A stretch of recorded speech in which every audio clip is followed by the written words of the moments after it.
prison du vice ou la maison du fils, frère, car la pente est lisse, bientôt l'enfer ne sera plus un mystère. Des âmes en crise de nerfs, hors de ce que le Christ tolère. Paix aux hommes de paix dans cette époque bipolaire. Vanité de vouloir être sans cesse à la mode. Ballotté au gré du monde sans jamais penser à la mort. Pas considérer l'éternel, ni l'éternité propre, mais préférer les ténèbres qui ternissent tes proches. Ce monde est fou, ne crois pas que ce gouvernement t'aime. J'ouvre la parenthèse, pourquoi le salut n'est jamais couvert à l'antenne? Car la perdition est rentable, des bandades égale scandale. Scandale suscite vente d'âme, vente d'âme mène à grande flamme.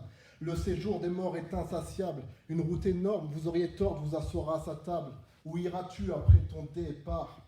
Que diras-tu quand des ratures mèneront ta deadline? Oui, il est temps de faire un choix, mes amis. Et ça, j'aimerais vous le dire bien au-delà du rap. Même si ça fait longtemps que je rappe. Et les textes sont faits pour ça. Il n'y a pas longtemps, je vous ai dit que le rap n'avait pas sa place dans la louange. Mais le rap a toute sa place dans une prédication. Et il est temps de faire un choix. Le temps de faire un choix de on est avec Jésus ou on est sans Jésus. On marche avec Christ ou on marche sans Christ. Vous me suivez? Mais pour faire un choix, c'est important d'avoir toutes les données. Je ne peux pas te dire choisis entre chocolat blanc et chocolat noir si tu ne sais pas lequel a le meilleur goût. On est d'accord? Moi, j'aimerais vous dire une chose. Dieu nous a levé, il dit moi-même, nous a formés, nous a envoyés ici pour vous donner toutes les données pour pouvoir faire le choix. Pas choisir ce que nous voulons que vous choisissez, mais choisir ce que vous voudriez choisir. Mais Dieu nous a envoyés pour vous donner toutes les données, pour que le temps venu, lorsque chacun d'entre nous, on passera devant le trône de Dieu, et ce temps sera plus vite là qu'on ne le pense, pour que chacun d'entre nous ne puisse pas dire « je ne savais pas », lorsque Dieu pèsera notre choix. Est-ce que vous me suivez? Vous me suivez? Amen. Ok. Certains disent une chose qui me fait vraiment rire. J'ai souvent entendu dire oui, la jeunesse arrive avec légèreté, avec non-souci du lendemain, avec inconscience. J'aimerais vous dire une chose sur ce type de personnes qui vous parlent comme ça. Ces personnes-là, elles ont raison de le dire pour une seule et unique raison, c'est qu'elles n'existeront pas demain. Elles n'ont aucun avenir demain parce que le lendemain se prépare, le lendemain se pense. Et ne pas considérer cette donnée, c'est s'assurer une chose, c'est devenir un SDF de l'avenir. Et beaucoup de ces personnes qui vous parlent comme ça, regardez bien leur vie, elle n'a aucune valeur. La Bible dit une chose d'un roi qui s'appelle Belchassar, le fils de Nebuchadnezzar dans l'Ancien Testament. Il faisait le malin, il se prenait pour quelqu'un de grand. Une main est venue du ciel à noter des phrases sur le mur. Il s'était marqué « pesé, pesé, tu as été pesé, tu as été trouvé léger ». Il a été trouvé léger. Vous pèserez combien pèse la vie de ces personnes qui parlent avec autant d'inconscience. Vous pèserez combien elles pèsent devant le trône de Dieu. Elles ne pèsent rien. Combien pèse ta vie aujourd'hui devant le trône de Dieu? Combien pèse ma vie devant le trône de Dieu? Combien pèse cette église devant le trône de Dieu? Et ne me sortez pas, elle pèse le poids du sacrifice de Jésus, s'il vous plaît. Qu'est-ce que tu fais de ce sacrifice? Ok? J'aimerais vous dire une chose. La plupart d'entre vous, vous êtes étudiants, il me semble, c'est ça? Ou pas très loin des études, pour certains. J'ai toujours pensé une chose, c'est que l'année de troisième, la dernière année du collège, franchement, c'est une des années les plus injustes et les plus ingrates de l'histoire de l'école. Ok, au-delà du brevet des collèges, qui était déjà pas facile pour moi. Mais surtout une chose, c'est qu'on a 14 ans, 13, 14, c'est ça à peu près, Mathilde? Toi qui as plus de 15 ans, moi t'avais 15 ans toi? Non, 14. 14, ok, donc 14 ans, 13-14 ans pour les plus précoces. Et on vous demande une chose, au-delà de passer le brevet, on vous demande de faire un choix. Le système scolaire, et par là l'État lui-même, vous dit voilà, t'as beau être un enfant, être un jeune, tu connais pas grand-chose de la vie, voire rien du tout. La vérité, à 14 ans, enfin je sais pas vous, moi, j'étais pas très avancé en termes d'intelligence. Et pourtant, on nous demande une chose, t'as beau être un jeune et un enfant, tu dois faire un choix d'orientation, un choix d'avenir. Et on l'accepte, parce que c'est l'État qui le demande, parce que c'est le système scolaire qui l'impose, qui l'exige. Ok? Et je vais vous dire un truc, même parfois certains d'entre nous, en tant qu'adultes, on se rend compte que le choix qu'on a fait en troisième n'était pas le bon. Et on doit se réorienter. Vous connaissez ce système-là? Et malgré qu'on peut avoir 40 ans, 30 ans, 50 ans, on est obligé de repasser à la case départ. On revient à l'endroit où on a dû faire ce choix et on se réoriente et on reprend un processus d'évolution. Et si le monde exige qu'on s'oriente à 14 ans, en tant que jeune, dit non, t'as beau être jeune, tu dois prendre une décision qui déterminera ta vie d'adulte. Si le monde et le système scolaire l'exigent, j'aimerais vous dire une chose, le ciel l'exige d'autant plus. Si le monde a le droit d'exiger de vous une décision, Dieu a d'autant plus le droit de l'exiger, et Dieu l'exige. Il est temps de prendre une décision pour chacun d'entre nous. Il est temps de prendre une décision personnelle, mais aussi une décision en tant que groupe. Qu'est-ce que nous allons faire? Quel choix d'orientation nous allons nous prendre? La Bible dit, je mets devant toi la vie et la mort. Petit conseil de Dieu, choisis la vie afin que tu vives. Mais choisis. Il est temps de faire un changement. Quand Dieu s'est manifesté à moi, quand je me suis converti, j'ai eu une visitation de Jésus-Christ. J'ai vu le diable enlever son masque. Je l'ai vu, réellement. Je ne parle pas d'imagination. Je l'ai vu. J'ai vu que j'allais brûler en enfer. Et Jésus m'a dit, il ne reste plus que moi. À toi de choisir. Alors la phrase en termes de français, je ne comprends pas trop. S'il reste que toi, j'ai pas le choix. Et pourtant, si, il restait le choix. Il reste que moi pour t'en sortir, mais tu as le droit d'aller brûler si tu le veux. Et j'ai choisi le Christ. Je ne dis pas qu'il y a que des hauts. Il y a eu beaucoup de bas dans ma vie chrétienne, mais je suis encore là. Donc ne regarde pas tes bas. Regarde à celui qui est en haut et qui t'appelle, c'est-à-dire Jésus-Christ.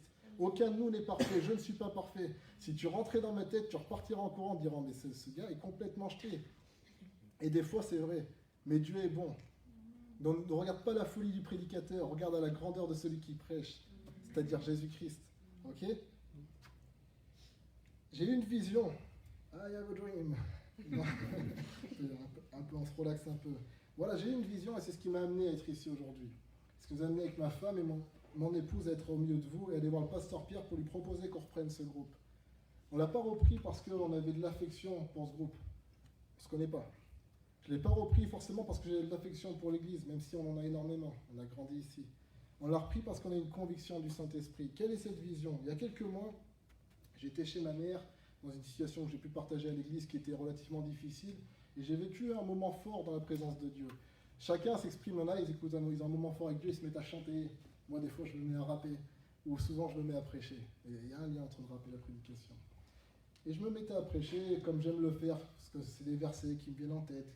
J'ai l'impression de mieux les comprendre, donc je les proclame. Et souvent, quand je suis dans cet état-là, je m'imagine prêcher devant une foule, c'est mieux que devant son miroir, en passant pour un fou. Même si vous entrez dans la salle, vous dites, il fait quoi le monsieur là-bas? Bah, il prêche. Ma femme, des fois, elle rentre, elle ressort. Je le laisse tranquille. Mais je me voyais en train de prêcher. Et étonnamment, au lieu de me voir le dimanche, je me suis vu devant ce groupe de jeunes. Il s'est passé quelque chose de réellement fou, de la folie de Dieu. C'est-à-dire que là, je vous parle de mon imagination. Il y a une différence entre une vision et l'imagination. Je peux imaginer, j'ai faim, là, je peux imaginer un kebab, c'est pas une vision de l'éternel. C'est juste mon estomac qui me dit, écoute, tac, tac, t'as faim. Donc j'étais dans mon imagination, et j'étais ici comme ça en train de vous parler. Et là, il s'est passé quelque chose de relativement explosif. Jésus est arrivé dans mon imagination, et du coup, l'imagination est devenue une vision. C'était plus l'imagination, c'était réel, c'était une vision. Jésus-Christ est arrivé sur le côté, il était là, et c'est comme si, arrêt sur image, Fabien Mignard en train de prêcher ici, mais j'étais assis à la place de ma femme. Et je voyais la scène avec Jésus. Jésus a regardé, il a pesé cette assemblée. Il a pesé cette église. Et il m'a dit comme ça, si je reviens aujourd'hui, sais-tu ce que je devrais faire? Je devrais couper cette foule en deux. Une partie serait sauvée, l'autre serait perdue. Pourtant, ma volonté, c'est que tous bénéficient de mon salut. Ben, je vais vous dire un truc important, et je vais vous dire une chose. Comptez à la fin, il y aura à peu près 70 choses que je vais vous dire. Mais je vais vous dire une chose. En cet instant, quand j'ai vécu ce moment-là, j'étais, comme on dit, sur les fesses. Ma vision des choses avait complètement changé. Ma vision de l'Église avait changé. Ma vision de ce groupe de jeunes avait changé. Mais ma vision de Jésus aussi avait changé. Je ne voyais plus Jésus comme la personne que je le voyais avant cet instant. Et dans cette vision, ce qui m'a beaucoup parlé, c'est quand il dit « Ma volonté, c'est que tous soient sauvés. Je vais devoir couper en deux, mais que tous soient sauvés. » Il y a un verset m'est venu directement à l'esprit que j'aimerais vous lire. Est-ce que vous me suivez jusqu'ici? Oui? Ça vous fait pas peur? Un petit peu? Dans Matthieu, chapitre 25, verset 31-34, et après on sautera directement au 41, version Martin. Or, quand le Fils de l'homme viendra environné de sa gloire et accompagné de tous les saints anges, alors il s'assiera sur le trône de sa gloire, et toutes les nations seront assemblées devant lui. Et il séparera les uns d'avec les autres. Comme le berger sépare les brebis d'avec les boucs, il mettra les brebis à sa droite et les boucs à sa gauche. Alors le roi dira à ceux qui seront à sa droite, « Venez, les bénis de mon Père, possédez en héritage le royaume qui vous a été préparé dès la fondation du monde. » Verset 41, « Alors il dira à ceux qui seront à sa gauche, « Maudits, retirez-vous de moi et allez au feu éternel qui est préparé au diable et à ses anges. » Et là, l'événement s'est arrêté. Autant vous dire que j'étais pas très fier. J'étais pas très fier, et si je veux m'amuser un peu à observer la vision, si Jésus arrive là et que je suis ici en train de prêcher, je suis de son côté gauche. En même temps, il me donne de voir que je le vois depuis cette place, je suis de son côté droit. Je ne sais pas trop encore où me situer. Mais j'aimerais me situer du côté où il dit « Venez les bénis de mon Père ». Et je crois que c'est ce que chacun de vous voulez. C'est pour ça que je voulais que vous soyez assis au milieu et pas sur les côtés, que personne ne soit là, assis de ce côté. C'est chaud. Non. Cette vision, ce qui est puissant, et qui nous a amené à aller voir le pasteur Pierre, qui quand on a lui partagé ça, il a dit, purée, c'est puissant parce que moi j'étais en train de prier pour qu'il y ait quand même quelqu'un, des personnes qui se manifestent pour ce groupe dans la vision que lui avait aussi, qui est quand même une vision de pasteur et qui reçoit aussi des choses de Dieu bien plus hautes que les nôtres pour la simple et unique raison qu'il a la direction de tout ça. Et des fois, c'est un peu le bazar. Donc il faut avoir une vision claire. Donc ça tombait juste, on a eu l'occasion de partager autour de tout ça. Et voilà ce que j'aimerais vous dire. C'est que sincèrement, si Jésus donne cette vision, c'est pas pour nous faire peur.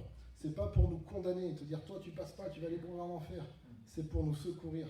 Parce que jusqu'à preuve du contraire, comme j'ai dit cette semaine à mon frère, Jésus-Christ n'est pas encore revenu. Donc il a encore le temps de le chercher. Si Jésus n'est pas encore revenu, alors pourquoi il nous montre ça? Comme dans l'Apocalypse, il envoie son ange montrer à ses serviteurs ce qui va arriver. Pourquoi? Pour qu'on puisse se préparer et qu'on puisse changer les choses. Je regarde mes belles-sœurs, moi chez Guelph pas, ça ne suffit pas d'être fille de pasteur pour être sauvé et aller au paradis. Ça ne suffit pas de prêcher l'évangile pour aller au paradis. Ça ne suffit pas de venir le dimanche matin pour aller au paradis. Il faut être engagé et servir Christ de tout son cœur, de toute son âme, de toute sa force et de toutes ses pensées.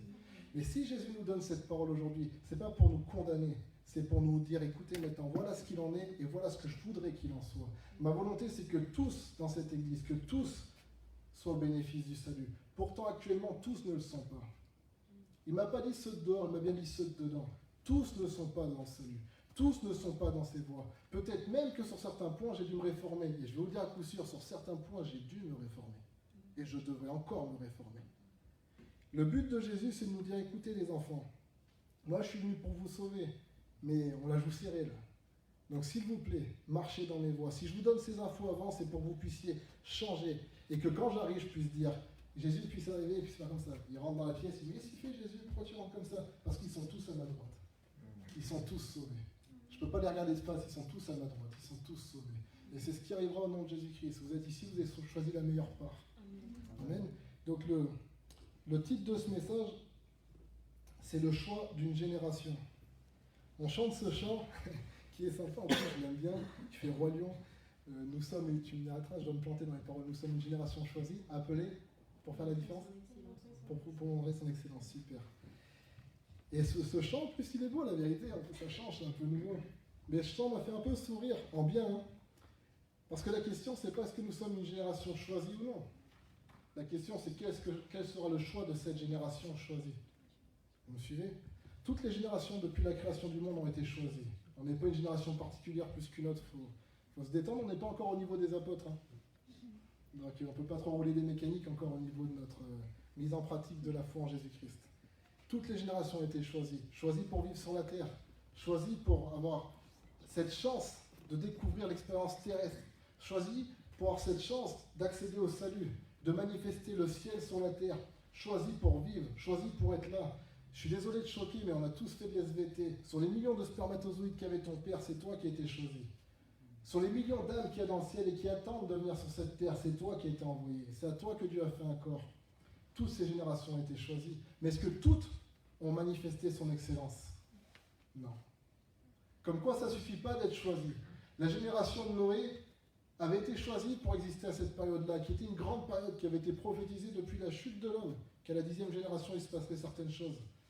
Mais est-ce qu'elles ont manifesté l'excellence de Dieu? Est-ce qu'elles ont écouté Noé et se sont repenties? Non. Et elles ont tous péri dans le déluge. Tous ceux de la génération de Noé sont morts, noyés, dévorés par des bêtes, même pas enterrés. C'est moche, hein? Imagine-toi Noé quand il sort de l'arche. On parle du fumier sur la terre. Lorsqu'il y a un paysan qui balance, c'est des corps morts qui sont sur le sol. On parle de guerre civile. Noé a vécu le plus grand de tous les génocides. Ils étaient tous là. C'était l'image d'une génération qui court à sa perte. Une génération qui n'écoute pas Dieu. Noé lui a été sauvé. Voyez la génération des apôtres. À l'inverse, ils ont écouté. Ils ont pris au sérieux le fait d'être une génération choisie et ils ont choisi en retour Dieu. Le monde entier a écouté prêcher l'évangile et une multitude a été sauvée des flammes de l'enfer. Donc la question, c'est pas la génération choisie ou non, c'est ce que nous, on va choisir en retour. Est-ce que vous me suivez? Je vous ai dit, il y a 2 dimanches, venez comme vous êtes pour partir tel qu'il est. Vous connaissez ce slogan de McDonald's? Venez comme vous êtes, mais ce n'est pas suffisant, ça ne doit pas être le slogan de l'Église. L'Église devrait dire venez comme vous êtes pour repartir tel qu'est Jésus. Dans 1 Samuel chapitre 22 versets 1 et 2, en Martin il est dit « Or David partit de là et se sauva dans la caverne d'Adoulam. Ce que ses frères et toute la maison de son père ayant appris, ils descendirent là vers lui. Tous ceux aussi qui étaient mal dans leur affaire et qui avaient des créanciers dont ils étaient tourmentés et qui avaient le cœur plein d'amertume s'assemblèrent vers lui et il fut leur chef. Et il eut avec lui environ 400 hommes. On sait une chose dans la Bible, pour ceux qui sont habitués à la lire, et en tout cas je vous le dis comme ça vous le saurez, que dans l'Ancien Testament, tous les grands hommes sont comme une préfiguration, une image de qui serait Jésus, une image d'une partie de Jésus-Christ. Et David en est une belle, parce que même Jésus se fait appeler lui-même le fils de David. Dans l'Ancien Testament, il était dit de la tribu de Juda, dont David est le descendant, qu'elle aurait la royauté jusqu'au jour où viendrait celui qui serait le vrai roi, en l'occurrence Jésus. C'est pour ça que même historiquement parlant, pour ceux qui doutent que Jésus est le Messie, la royauté de David s'est arrêtée à l'époque où Jésus est né à peu près. Voilà. Bizarrement. Et depuis, on ne sait même pas qui sont les descendants de David. Donc, à bon entendeur pour ceux qui en doutent, et nos frères juifs aussi. David, c'était l'image de Jésus. Ok, mais Jésus était le vrai roi. Et la Bible a dit une chose dans cette situation qui est assez étonnante de David, qu'il a dit qu'il a été rejeté des hommes. Qu'il est parti de là, vous lirez l'histoire, il a été rejeté par tout le royaume. Tout le monde l'a rejeté. Personne ne voulait lui comme roi. Il disait, on ne veut pas de ce fils de Jessé comme roi. Et David est parti, qu'est-ce qu'il a fait? Il est parti dans une grotte, une caverne qui s'appelle la caverne d'Adullam. Je vous dirai après ce que ça veut dire. Et il a monté comme une contre-société. Il a dit, ok, on ne veut pas de moi, alors je m'établis en dehors du camp, en dehors de la ville, je vais plus loin. Je vais en dehors de ce que... est-ce qu'il y a un endroit où vous pouvez me laisser? Ouais, la décharge là-bas. Ok, je vais faire la maison là-bas. Et il est parti. C'est le plus gêné qui part. Il est parti. Et c'est dit que certaines personnes l'ont rejoint. Et vous verrez une chose, c'est que ce n'est pas la meilleure compagnie qu'on aimerait avoir. Hein. Pardon du terme, hein, c'est des cas sociaux des temps bibliques. Non mais c'est vrai. C'est des gens, c'est des délinquants, c'est des gens qui ont de l'amertume, c'est des gens qui souffrent, c'est des gens qui ont des dettes, donc sûrement des gens recherchés. C'est des personnes qui sont aigries, qui sont tristes, qui en ont marre. C'est pas les cadres supérieurs de la société. C'est ceux qui sont même pas au RSA. Ceux qui n'ont rien, ceux que personne ne veut. Les rejeter. Ils sont venus vers lui, il les a acceptés. Dans la Bible, rien n'est dit au hasard. Pourquoi on dit le nombre de personnes? Il y avait environ 400 hommes. Dans la mystique juive, le nombre 400, je ne sais pas si tu savais, signifie toutes les forces du mal dans toutes leurs manifestations. C'est puissant. Ça veut dire que ceux qui sont venus vers David, c'était comme s'ils étaient tourmentés par toutes les forces du mal, par l'enfer elle-même. C'était toutes les forces du mal. Wow. Mais qu'est-ce qu'ils sont devenus ces personnes? Vous lirez plus loin dans Samuel et dans Chronique, ces forces du mal, ces méchants, ces personnes tourmentées, c'est moins que rien quelque part, sont devenus ce qu'on a appelé les fameux héros de David, les fameux guerriers de David, excusez-moi.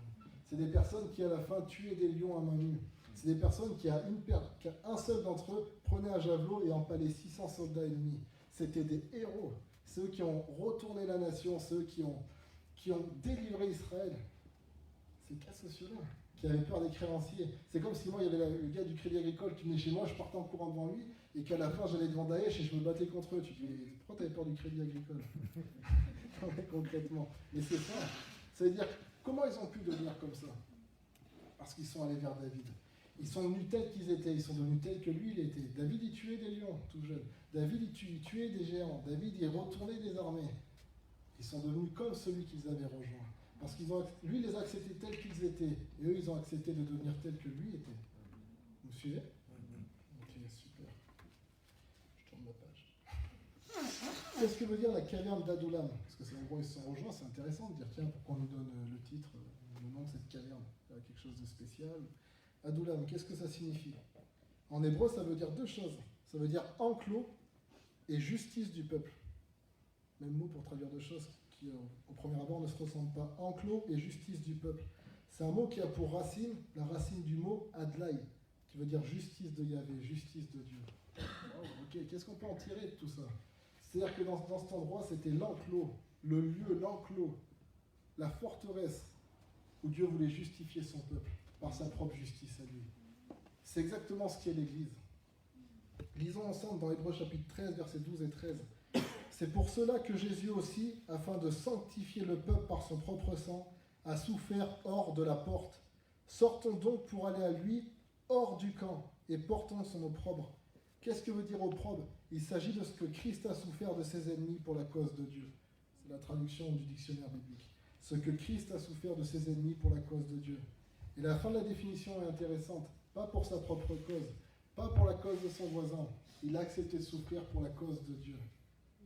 Suivre Christ, c'est pas l'appel à être le paillasson du monde, à souffrir pour tout le monde, mais à souffrir pour Dieu. Vous savez, suivre Christ, ok, c'est porter cette souffrance, cette opprobre, mais bien plus que ça. La Bible dit que tous ceux qui veulent suivre Jésus-Christ seront persécutés.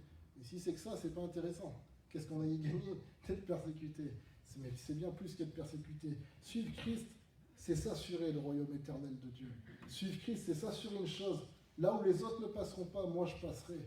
Suivre Christ, c'est dire, écoute, moi aussi je vivrai comme tout le monde. Je vivrai les deuils, je vivrai les souffrances, je vivrai les séparations, je vivrai des pertes, mais je me relèverai toujours. Suivre Christ, c'est s'assurer une chose, c'est devenir un invincible. C'est devenir un super-héros. C'est ça, suivre Jésus-Christ. Le super-héros dans le film, on n'aime pas parce qu'il a plein de pouvoirs. Souvent les méchants qui ont plein de pouvoirs, on n'arrive pas à les toucher, on dit purée, il est inaccessible le méchant dans le film. Mais le héros, c'est celui qui se fait casser la figure, il est par terre, et tout le monde dit mais c'est bon, il est fini. Et quand le méchant commence à partir comme ça, tout heureux, il entend des bruits dans les décombres, et le héros se relève. C'est ce qui s'est passé avec Jésus. Le diable a dit c'est bon, on en a réglé. Les juifs ont dit c'est bon, on en a réglé. Les païens ont dit c'est bon, on en a réglé. Et 3 jours après, il s'est pointé avec un petit bout de pain, du vin, un peu de poisson. Quelqu'un a faim? Ah, merci d'avoir rigolé, j'ai trouvé ça marrant. Je me dis, je fais des blagues, ça fait longtemps. Ça va être ma femme, elle se force à rigoler en fait. Non, mais c'est vrai, c'est ce qu'a fait Jésus. Et quand on va vers lui, on devient ce genre de personne. Lorsque tous diront, t'as vu, Jephthé, il est fini. Et peut-être que tu auras fait des choses que dans ta vie, théoriquement, tu serais censé être fini. Tu diras, mais attends, qu'est-ce qu'il fait là, Jephthé? Il se relève. Parce que le juste tombe, mais il se relève. Quand certains diront, mais t'as vu, elle là, cette sœur-là, non, elle est en Christ, mais là, elle a brillé. C'est foutu. Allez, on va aller pour la condamner. Tu te recevras des pierres, mais tu te relèveras. Tu diras pourquoi? Parce que sa grâce me suffit. Et là, tu seras de ceux qui sont devenus invincibles. On dira les fameux guerriers de David, mais on dira aussi les fameux guerriers de Jésus. Et c'est ce que Dieu nous appelle à être. Amen. Parce que moi, écoutez, il y a une chose qui m'a beaucoup parlé dans ce passage, c'est quand il dit, je le relis, tous ceux qui étaient mal dans leurs affaires, qui avaient des créanciers dont ils étaient tourmentés, qui avaient le cœur plein d'amertume, s'assemblèrent autour de lui et furent leurs chefs. Moi, je vais être honnête avec vous, en plus vous n'êtes pas nombreux, c'est pas comme si c'était filmé, je pourrais dire ce que je pense. Pour ma part, en tout cas, moi je parle en mon nom, pour vous mettre à l'aise me concernant. Moi, tout n'est pas nickel dans mes affaires. Ok? Tout n'est pas nickel dans ma tête. Quand tu rentres dans ma tête, des fois, vaut mieux être en Syrie en termes d'énervement. Des fois, vaut mieux être sur Internet en termes d'obscénité. Tout n'est pas parfait dans ma tête à tout moment. Mais quand ça vient, je les chasse. Mon frère m'a dit une phrase ce matin qui m'a beaucoup parlé. Je dis, ouais, des fois, les pensées, c'est tendu. Quand tu es fatigué, des fois, tu as de mauvaises pensées. Tu te dis, punaise, j'arrive pas à m'en dépêtrer. Quoi. Alors, c'est pas ce que j'aimerais penser. Mon frère, il m'a dit, tu sais, c'est pas ce qui rentre qui souille l'homme, c'est ce qui ressort. Si les pensées viennent, ne les confesse pas. Comme ça, elles ne deviennent pas les tiennes. Elles restent celles de l'adversaire qui te les chuchote. Ça m'a beaucoup parlé quand il m'a dit ça ce matin. Ben, j'aimerais vous dire une chose, moi, tout n'est pas parfait dans mes affaires. J'ai beaucoup d'amertume dans mon cœur sur certains sujets, et je le traite. J'aimerais vous dire une chose, j'ai plus d'un créancier de mon passé. Moi, j'ai pas toujours été chrétien. Et même en tant que chrétien, malheureusement, j'ai pas toujours été chrétien. Vous voyez la nuance? Parce que ce que j'ai fait avant de me convertir, ça limite, bon, il ne savait pas, mais depuis que je sais, j'ai fait beaucoup de choses où j'en suis pas fier aujourd'hui. J'ai dit beaucoup de choses dont je suis pas fier. Et ce que j'ai pensé, honnêtement, j'ai abandonné d'essayer de les juger tellement que c'est pas beau. C'est vrai, tout n'est pas au clair. Alors j'ai décidé de faire un truc. Au lieu d'écouter des personnes, moi on me l'a dit en 10 ans, on a dû me le dire au moins tous les 6 mois que j'étais fini. Bon, ce qui est assez marrant, c'est que ceux qui disaient ça, ils sont finis depuis un moment, moi je suis toujours là. Non, ça c'est vrai. Ça, ma femme et mon frère peuvent en témoigner. Je mets au défi quiconque de me suivre au sprint dans l'évangile. Non, c'est vrai, le pasteur pourra le dire. Je sais me battre avec les armes de la foi. Mais au bout d'un moment, j'en ai eu marre de faire des allers-retours. J'ai fait une décision et je la prends aujourd'hui. J'ai décidé d'aller vers Jésus. J'ai décidé de marcher vers lui. J'ai dit, écoute Seigneur, je viens vers toi tel que je suis. Moi, je pensais qu'il fallait que je m'enlève de toutes mes fautes avant d'aller vers Jésus pour arriver propre. Je ne vais pas me pointer le jour du mariage devant un roi sale. Je dis, il faut me laver, mais j'arrivais pas à me nettoyer. Dès que je me lavais, que je faisais mes lacets, je retombais dans la boue. Donc je me relavais. Je dis, j'arrive Jésus, j'arrive. Et je retombais dans la boue. Vous comprenez cette image un petit peu? Et à un moment, je dis, écoute, je suis arrivé devant Jésus, tout penaud, comme ça, je suis désolé, je suis dégueulasse. Il m'a dit, ah, pas de souci. Et il m'a changé. Et aujourd'hui, j'aimerais qu'on fasse ce trajet ensemble. Moi, j'aimerais vous dire une chose, je ne suis pas meilleur que vous. Hein. Je ne suis pas meilleur que vous. C'est pas parce que je prêche que je suis meilleur que vous. Et vous n'êtes pas meilleur que moi. On est ensemble. Même si je serais au top et que tu ne serais pas bon, alors on serait moyen. Que mon 100% devienne ton 50%, qu'on fasse 50-50. Mais du coup, si un jour je ne suis pas au top et que tu es au top, donne-moi ton 50 s'il te plaît. qu'on fasse 50-50 et qu'on soit ensemble. On est ensemble. Le but, c'est pas de savoir qui est bon, qui a péché dans cette salle, qui n'a pas péché. Si Jésus voudrait tout révéler, mais comment on tremblerait là? Je vais dire une chose, je serais sous les chaussures de mon frère en disant « Regarde le péché de mon frère, pas le mien, pas le mien !» C'est mon grand frère, je veux dire. C'est la chance. Non, je rigole, je fais jamais ça. Non, mais en tout cas, on ne ferait pas les fiers, non? Mais Jésus n'est pas venu pour nous condamner, il est venu pour condamner le péché, pas le pécheur. Il est venu détruire le péché, pas le pécheur. Et j'aimerais vous dire que moi non plus, je ne suis pas venu vous condamner. Je suis venu pour nous secourir tous ensemble, dire allons ensemble à la maison de Dieu, il pourra nous guérir. Allons ensemble chercher Jésus, il pourra nous guérir. Vous savez, ce que tu as fait dans le passé, ça n'a pas beaucoup d'importance. Pour ma part, dans ce groupe, j'aimerais que vous le sachiez. Si tu as eu 50 millions de petits copains, si tu as tué 10 personnes, franchement, je me rends compte que ça ne m'intéresse pas beaucoup. Ce que tu as fait même juste avant de venir, moi je suis en retard parce que je fumais un joint, ça ne m'intéresse pas. Tu es là tout de suite? Ok. Tout de suite, c'est un arrêt sur image, comme dans la vision. Jésus rentre en scène, c'est un arrêt sur image. Vous vous rappelez de ces visions que je vous racontais au début de la prédication? Ce soir, pour moi, c'est un arrêt dans le temps, où Dieu dit, écoute, ce qu'il y a eu avant n'a pas d'importance à ce moment même. Ce qui compte, c'est qu'est-ce que tu vas faire maintenant. Arrête de me parler où est-ce que tu étais avant. Tu ne sais pas ce que j'ai fait, tu ne sais pas ce que j'ai vécu. Moi, ce que j'aimerais savoir, c'est qu'est-ce que tu vas faire et qu'est-ce que tu vas vivre.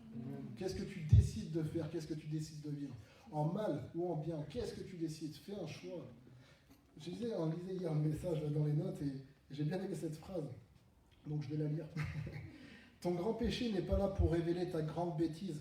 Ne sois pas prétentieux de tes échecs. Des fois, on a la prétention de croire que nos fautes peuvent s'opposer à Jésus. Jésus dit, mais tu sais qui je suis? Est-ce que tu sais qui je suis? Je suis la lumière. Aucune ombre ne peut subsister devant moi. Je suis le seul juste. Le seul juste. Tu crois que je suis étonné que tu sois pas tout à fait à 100%? Mais est-ce que toi, tu es prêt maintenant à prendre ma tenue sur toi?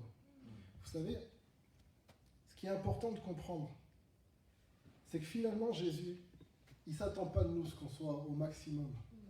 Parfait, dans le sens parfait. Mais il s'attend qu'on donne le maximum de ce que nous avons. Est-ce que tu as 5 euros? Donne 5 euros. Est-ce que tu as 1000 euros? Donne 1000 euros. C'est une image. Je ne demande pas de sortir votre chéquier. Mais donne le maximum. Un jour, il y a des années, on était avec mon frère devant chez notre mère. Et on était un peu triste de nos hauts et de nos bas. Parce que nous, on a envie d'honorer Jésus, sincèrement. D'un cœur sincère. C'est pas pour se flageoler. Et j'ai eu cette pensée qu'on a pu partager avec mon frère à cette époque. Dire finalement, des fois, ton maximum, c'est 5%. Des fois, ton maximum, c'est 30%. Des fois, c'est 100%. Donc nous, on a l'impression qu'on fait une courbe comme ça. Mais pour Jésus, si tu as toujours fait ton maximum, tu fais une droite.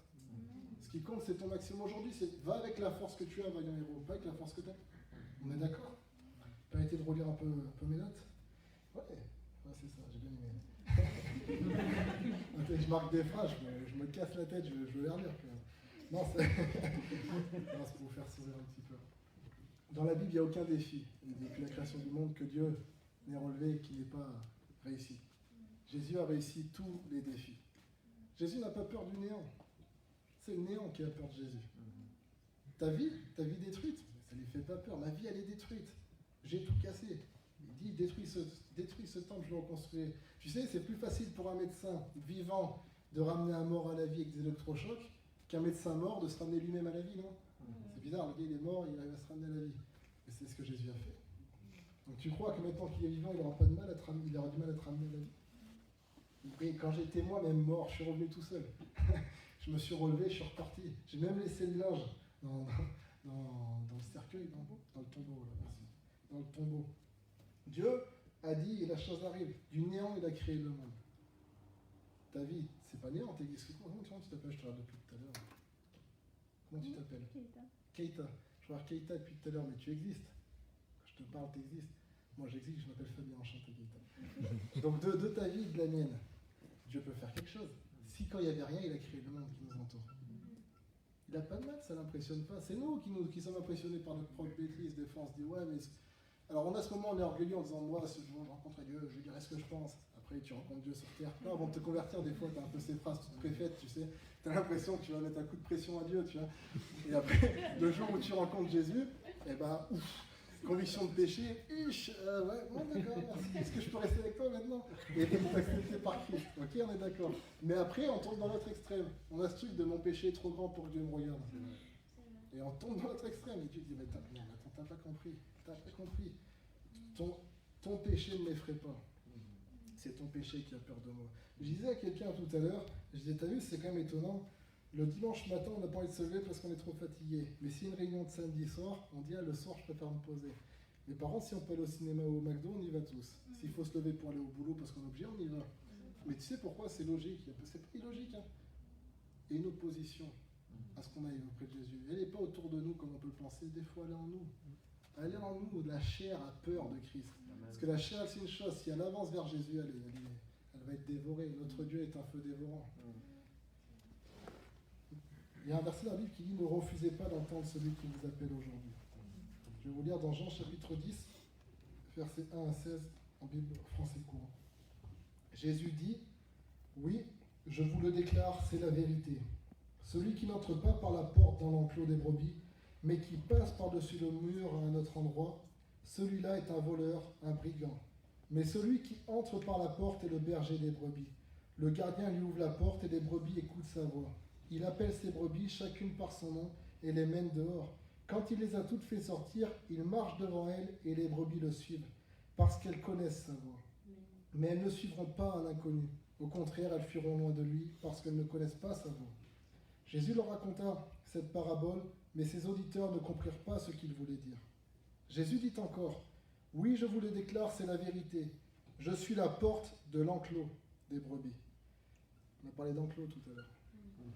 Tous ceux qui sont venus avant moi sont des voleurs, des brigands, mais les brebis ne les ont pas écoutés. Je suis la porte.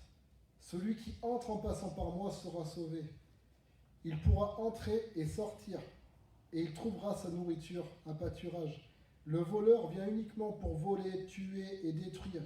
Moi, je suis venu pour que les humains aient la vie et l'aient en abondance. Je suis le bon berger.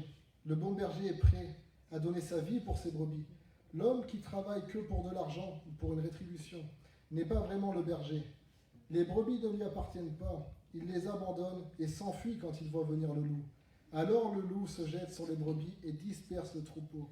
Voilà ce qui arrive parce que cet homme ne travaille que pour une rétribution et ne se soucie pas des brebis. Je suis le bon berger, je connais mes brebis et elles me connaissent, de même que le Père me connaît et que je connais le Père, et je donne ma vie pour mes brebis. J'ai encore d'autres brebis qui ne sont pas dans cet enclos. Je dois aussi les conduire, et elles écouteront ma voix, et elles deviendront un seul troupeau avec un seul berger. Et vous êtes ces brebis, nous sommes ces brebis. Il a dit qu'il séparait les boucs avec les brebis, on a dit au début. Tous ces passages s'entrecroisent. Et bien maintenant, j'aimerais qu'on fasse une chose, qu'on rentre dans l'enclos ensemble, qu'on prenne cette décision de suivre Jésus, de s'engager avec Jésus. Pas juste pour le dimanche matin, pas juste pour les bons, parce que c'est bien de suivre Jésus quand tout va bien. C'est bien de suivre Jésus quand tu sens même les dons spirituels. Et j'aimerais que maintenant, vous et moi, nous suivons Jésus lorsqu'on ne sent rien. Qu'on suive Jésus lorsqu'on ne sent même pas la présence de Dieu dans cette pièce. Qu'on suive Jésus lorsque ça pue l'embrouille à 10 000. Et qu'on dise, mais de coûte que coûte, je suivrai Jésus. J'ai dit une chose à ma mère avant qu'elle décède. J'ai dit, tu sais, je rentrais au paradis. Ça ne sera peut-être pas esthétique. Je vais peut-être rentrer en faisant des roulades et en rampant à moitié déchiré, mais je passerai cette porte. Et ben, je vous encourage à le faire avec moi. Soyons l'équipe des roulades. À force de tomber, moi j'ai fait du judo. Allez, je fais une blague parce que là ça devient trop sérieux. J'ai fait du judo dans ma vie. Et en fait, on t'apprend au judo à faire des roulades lorsque tu tombes. Tu as fait du judo, il me semble aussi. Presque, ok, bon. Il a fait du sport en tout cas. Et à une époque, j'étais à Nice avec ma mère et je courais dans la rue. Et pourtant, j'étais gamin. Pour traverser la rue, je me suis entravé sur la promenade des Anglais. Vous direz, vous connaissez sur Internet, c'est très grand. Et ça passe à 90. Et des voitures arrivaient. Donc j'avais 8 ans, je train de tomber. Et je me dis, bah si tu tombes à plat, on t'écrase. Et même si j'ai 8 ans, j'avais conscience que si je meurs, je meurs. Et bah j'ai fait une chose, ma mère était au balcon, imagine quand c'est horrible, elle voit son fils, et elle me l'a dit pendant des années, elle m'en parlait, t'en as même déjà parlé, il me semble. Je dis, mais pour moi, mon fils allait mourir ce jour-là. Et j'ai fait un truc, honnêtement, mais digne d'un film de Steven Seagal. Hein. Je me suis entravé, j'ai sauté une sorte de salto, une roulade, c'était carrément moche, mais franchement, je suis retombé sur mes pattes de l'autre côté de la rue. Et je suis passé. Et ben pour moi, c'est l'image de comment je passerai au paradis. Si j'arrive pas à marcher d'une bonne manière esthétique, si je fais que tomber, je le dis à Jésus, hein, et devant le diable aussi. Mais ça sera pas esthétique, mais je la passerai cette porte, en faisant des roulades. Je vous invite, si vous voulez, je peux vous apprendre à en faire. Voilà. Non, mais c'est sincère. Donc j'aimerais qu'on se lève ensemble. J'aimerais qu'on se lève et j'aimerais qu'on prie sincèrement. Vous voyez, je mets un peu d'humour parce qu'il faut savoir rire de tout. Hein. On est d'accord quand même. Mais l'humour ne casse pas l'onction tant qu'elle est faite avec sainteté. Et en plus, c'est vrai ce que je vous dis. Il faut qu'on apprenne à passer cette porte. Dans ma Bible, il est marqué dans les notes quand il parle de l'enclos, la porte de l'enclos. C'est marqué dans la note. Pendant la nuit, les troupeaux étaient parqués à l'intérieur d'un enclos de pierre sèche sous la surveillance d'un gardien. C'est ça qu'est l'Église de Christ. L'Église de Christ, c'est un enclos. C'est un enclos fait de pierres vivantes. C'est ce que dit la Bible dans 1 Pierre et 2 Pierre. Mais des pierres qui sont sèches, pourquoi? Parce qu'elles ont été, comme Moïse, sauvées des eaux de ce monde. Et c'est ce que nous sommes. Et moi, j'aimerais que maintenant, tous ensemble, on marche dans cet enclos. J'aimerais que tous ensemble, on rentre dans cet enclos. Et que tous ensemble, une fois pour toutes, on arrête de sortir. J'ai dit tout à l'heure, et je te mets dedans, Romain. À Romain, on a passé un excellent moment à discuter. Et on parlait, et je crois qu'il est un peu comme moi, on aime bien les héros des dessins animés, tout ça. Les vrais héros. Et il me disait cette phrase, je ne veux pas te citer, Romain, non, ça va. Il disait, bah purée, mais moi j'ai bien aimé cette honnêteté, moi je l'ai toujours dit. Il me dit, ouais, j'aimerais bien être un héros quand même. C'est cool. Je dis, ouais, t'as raison. Je dis, mais tu sais quoi, viens avec nous et tu le deviendras. Viens avec nous et tu le deviendras. Venez avec nous et je vous garantis qu'on ira tous des héros de Dieu. Parce que c'est ce que la Bible nous appelle à être. Va avec la force que tu as, voyant héros. Amen. Parce que vous savez, rentrer dans l'enclos pendant la nuit, c'est essentiel pour les brebis. Sinon, elles seront bouffées par un loup. Et ouais. Et la nuit, elle est bien avancée dehors. Pas parce qu'il est tard et qu'on est l'hiver. Mais la nuit, elle est bien avancée. La fin des temps, c'est quelque chose de réel. Et elle avance. Le monde part de plus en plus en vrille, on le sait. C'est de plus en plus dur de tenir. Moi, j'ai une de mes cousines qui a 19 ans, qui m'expliquait il n'y a pas longtemps dans un cours de philosophie, elle a été obligée de se lever et de prêcher l'évangile. Prêcher l'évangile parce que là, même la prof de philosophie, ça ne tournait pas très rond dans sa tête, je crois. Mais 19 ans, elle m'a dit, tu sais Fabien, elle dit, je l'ai fait. C'est la fille de l'homme que vous avez vu la dernière fois. Donc elle a l'image de son papa, elle n'a pas peur d'assumer l'évangile. Mais elle m'a dit, tu sais Fabien, c'est pas facile des fois. J'ai 19 ans, elle dit, des fois la tentation elle est partout, mais on tient ferme. Mais comment elle a dit, il y avait beaucoup de noblesse. Moi c'est ma petite cousine. Moi je l'ai vue, elle était enfant, je l'ai regardée, j'ai failli pleurer, mais d'émotion. Et puis, j'ai envie de lui dire, mais purée, j'espère que mes filles seront comme ça si j'ai des filles. Mais si, tu vas me donner des garçons. C'est un peu simple pour moi. Non, je rigole. Mais c'est vrai, c'est pas facile, non? On est d'accord, c'est pas évident. Purée, t'as tout le monde autour de toi qui vit la vie à loca et qui semble s'en sortir. Tu dis, moi je suis là, je me restreins. Mais comme dit la Bible, je suis passé le méchant prospéré, je suis revenu, il n'était plus. Et nous, on sera encore là, des invincibles. Amen. Donc j'aimerais qu'on rentre tous ensemble maintenant, qu'on considère cela. L'Église existe, et si l'Église existe, alors l'enfer et le paradis existent. Et Dieu veut nous appeler au paradis là-haut, mais au paradis ici aussi. Au milieu des tribulations, au milieu de tout, qu'on fasse la différence. Moi, je ne sais pas ce qu'il en est de vous. C'est le choix que j'ai fait avec ma femme, avec ma famille. Moi et ma maison, nous servirons l'Éternel, comme aimait dire ma mère. Et on va le faire. Et j'aimerais que vous fassiez partie de cette maison. Et qu'on s'ensemble, on ne se connaît pas beaucoup, mais on peut apprendre à se connaître. Si on se rejoint en Jésus, moi j'accepte qu'on se connaisse. Après, si on se rejoint pour autre chose, on ne se connaîtra pas parce que ça ne m'intéresse pas. Parce qu'aujourd'hui, les temps sont courts, la nuit est avancée. Et c'est maintenant le temps du salut. Donc voilà, moi je voudrais qu'on vienne maintenant. Je voudrais qu'on puisse même prier pour chacun d'entre vous. Et j'aimerais qu'on puisse commencer. Voilà, s'il y a des personnes qui ne se considèrent pas faire partie de cet enclos. Ouais, franchement, tu as vu, je vais être honnête avec toi, je viens. Je suis pas trop sûr d'être dans l'enclos de Jésus. Mais là, j'aimerais maintenant y rentrer. Tu es le bienvenu. J'aimerais que tu t'avances et qu'on prie pour toi dans le nom de Jésus. Parce qu'il n'y a aucun autre nom par lequel nous puissions être sauvés que le nom de Jésus. Il n'y a pas de salut en Bouddha, en Mahomet, dans Apple et dans Facebook. Il y a un salut qu'en Jésus-Christ. Il faut du courage pour faire ça. Il faut du courage pour s'avancer dans l'enclos. Il faut du courage pour une fille de pasteur d'oser faire ça. Il faut du courage. Qui a du courage ce soir? Qui veut être au bénéfice de cette onction? Parce que Dieu ne rejette personne de ceux qui viennent auprès de lui. Le salut en Jésus-Christ est ouvert à tous. Et j'aimerais vous dire une chose ce soir. Personne d'ici ira en enfer. Écoutez bien ce que je vous dis. Jusqu'à la fin de votre vie, rappelez-vous de ce soir. Personne d'entre vous n'ira en enfer. Personne d'entre vous ne sera rejeté. J'ai dit une chose à mon grand frère cette semaine, on rigole hier, son enlèvement. Je dis, mais si Jésus revient avec son enlèvement, je te garantis qu'on y sera.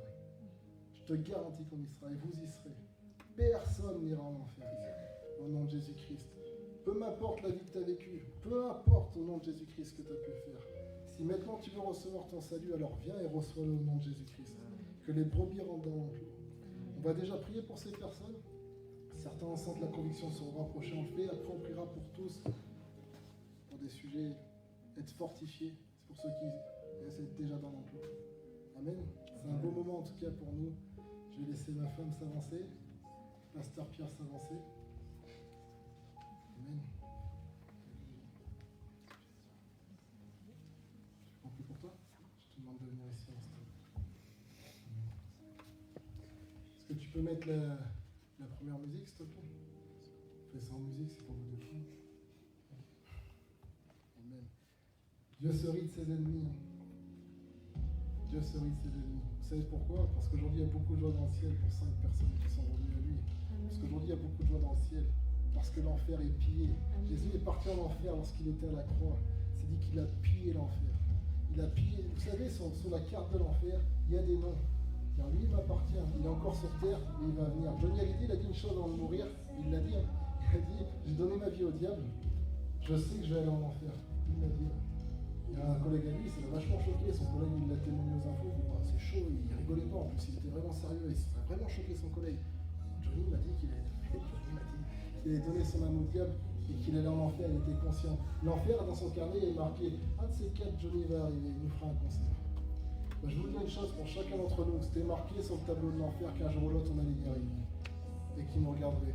Jésus les a pillés et on est sauvés aujourd'hui. Amen. Donc on va prier pour nos bien-aimés. Je suis super heureux et je ne vais pas pleurer. Amen. Je vous demande de lever vos mains, de prier au nom de Jésus-Christ.